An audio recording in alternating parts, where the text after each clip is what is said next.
Alem senin için düşüp işkara ya Hüseyin. Yezid gün vermedi çekti seni dara ya Hüseyin. Sana bu şuhada bu şehitlerin sultanı, seni candan sevenler uğrunca verirler canı. Zalime boyun eğmezler uğrunca aksa kanı. Sana aza tutarlar giyerler kara ya Hüseyin. Alem senin için düşüp işkara ya Hüseyin. Yezid gün vermedi çekti seni dara ya Hüseyin. Yezid senin tarafından dayandı büyüklüğe, rahmetmedi eli yalar vada uşağa.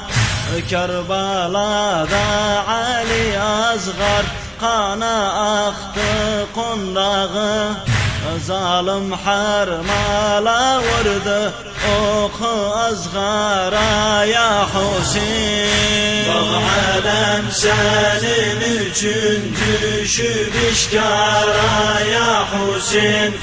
Yezid gün vermedi çekti seni dara ya Hüseyin. Bir kez kaldı o Kerbala'da bacı Zeynep ana, hak için boyandı seni kuman sarı yalkana.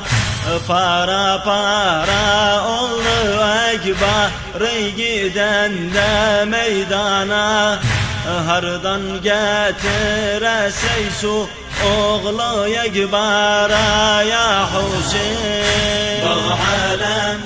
تم تسجيل هذا العمل في استوديو الرسول الأعظم صلى الله عليه وآله وسلم، قضاء اللحظة.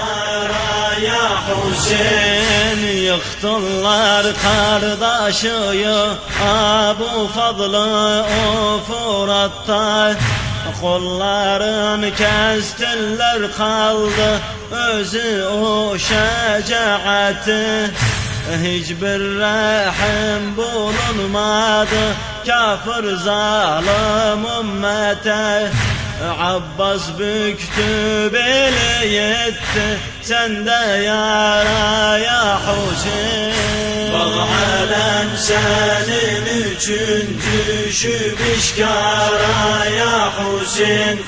Yezid gün vermedi çekti seni dara ya Hüseyin. Anca insanlar geldi istediler adı gitsin, istediler dünyada zulüm kalsın bu hak bitsin.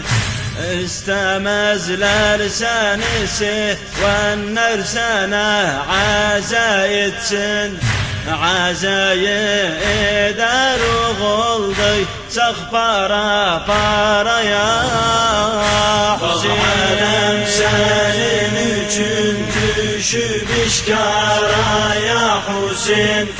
Yezid gün vermedi çekti seni dara ya Hüseyin. Acem oğluyam kurbandı canım ağam Hüseyin'e, Hüseyin yolun salmanam uğrunca boyansam kana.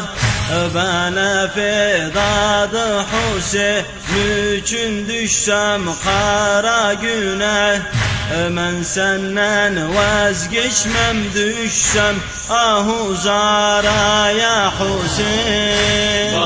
Alem senin için düşüp işkara ya Hüseyin.